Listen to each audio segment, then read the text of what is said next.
Remember, the whole drama behind Kesavananda Bharati case was because of this one fundamental right called right to property, which was later removed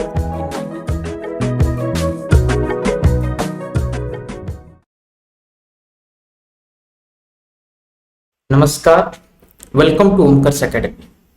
The democracy of our country stands on three pillars: legislature, executive, and judiciary. And every time and again, we have seen power struggle between these organs. But during 1970s, the power struggle gained a critical phase which reached into climax on 24th April 1973 when Supreme Court gave its landmark judgment in Kesavananda Bharati versus State of Kerala case.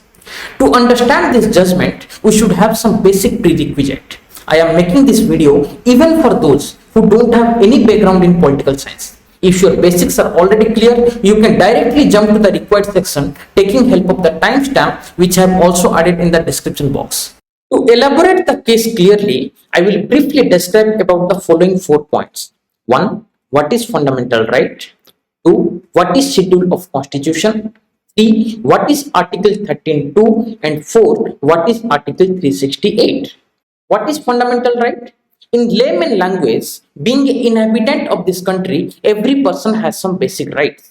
हर इंसान का कुछ मौलिक अधिकार है, which we say fundamental right.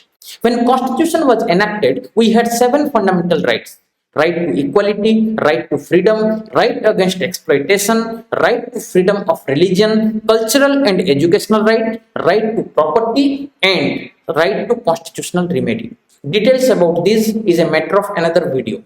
For the time being, remember, the whole drama behind Kesavananda Bharati case was because of this one fundamental right called right to property, which was later removed in 1978. Hence, currently, we have 6 fundamental rights. What is a schedule? Schedules are nothing but different lists in our constitution. Example, how many Rajya Sabha seats are allocated to all states? Originally, Constitution was having 8 schedules and currently we are having 12 schedules. In the upcoming discussion, we are going to learn about a very important list or schedule called 9th schedule. What is Article 368? The Parliament makes laws guided by Constitution. Means Constitution is like a foundation on which rest of the laws are formed. What if the Parliament wants to change the Constitution itself, the foundation itself? The procedure to amend the Constitution is written in Article 368. Hence, basically, Parliament have 2 kinds of power. 1, the power to make ordinary law guided by Constitution, which is called legislative power, and 2, the power to amend Constitution by Article 368, which is called constituent power. And finally, what is Article 13(2)? The article says that the country cannot make any law to take away the fundamental rights. If states make such laws, those laws are invalid. Later we will see what this word law means. Is it ordinary law or the laws formed by changing constitution itself? When India gained independence, there was severe inequality among the citizens in terms of land ownership. There were jamidars who owned villages and villages, and there were poor peasants who had nothing. To remove this inequality, Bihar, Madhya Pradesh and Uttar Pradesh enacted land reform laws to take land from rich and to give it to poor. And you know, there was a fundamental right called right to property. My fundamental right is affected, and they filed a petition in court. Who? Jamidars. And in 1951, because of right to property, Patna High Court invalidated the Bihar Land Reform Act 1950.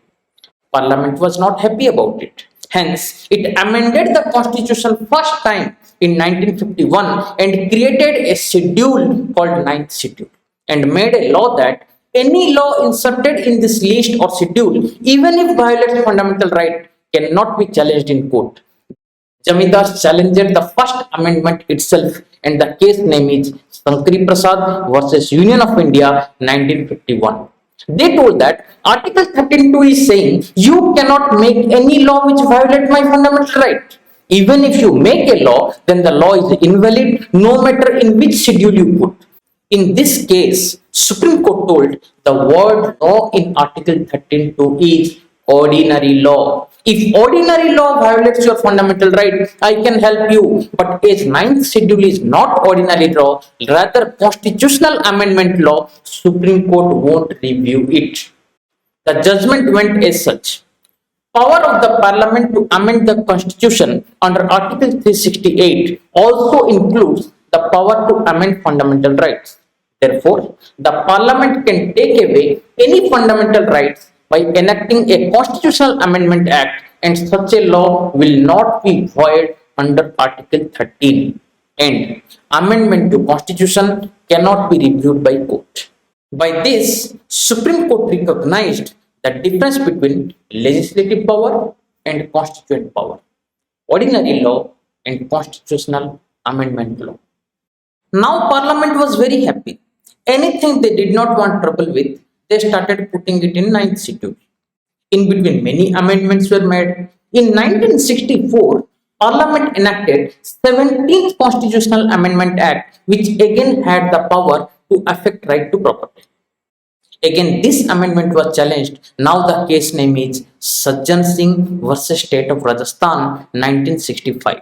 The case was heard by 5 judges. Among 5 judges, 3 judges were in favor of opinion that Parliament can take away fundamental right, but 2 judges were of opinion that there are certain features of Constitution which cannot be taken away. Hence, fundamental right should not be taken away by Parliament. Anyway, majority wins 3 versus 2. Hence, the case was dismissed. Then final summary is what? Parliament can take away fundamental right. The summary is similar to Shankari Prasad case. In 1967, again a new case came named IC Golaknath versus State of Punjab. And finally, Supreme Court gave judgment that in Article 13(2), the word law not only denote ordinary law but also amendment. Hence, if Parliament violates fundamental right, court can review them. Hence, judgment in Shankari Prasad was overruled. And now, what is the final summary? The final summary is fundamental right is inviolable. Obviously, Parliament was not happy with it. It enacted 24th Amendment Act 1971 and excluded constitutional amendment from ambit of Article 30. Means it nullified the Golaknath judgment and said amendment to Constitution cannot be reviewed even if it violates fundamental right. Are you able to keep track of the events? For your recapitulation, this is the timeline. You may pause the video and revise again. But the story is not over. There is another character named Kesav Nanda Bharti who is going to be introduced, which will be the climax of the story. Stay tuned for the next episode. And if you appreciate the content, please like my video, subscribe to channel and press bell notification. I am Omkar signing out. Till we meet next time. Bye bye.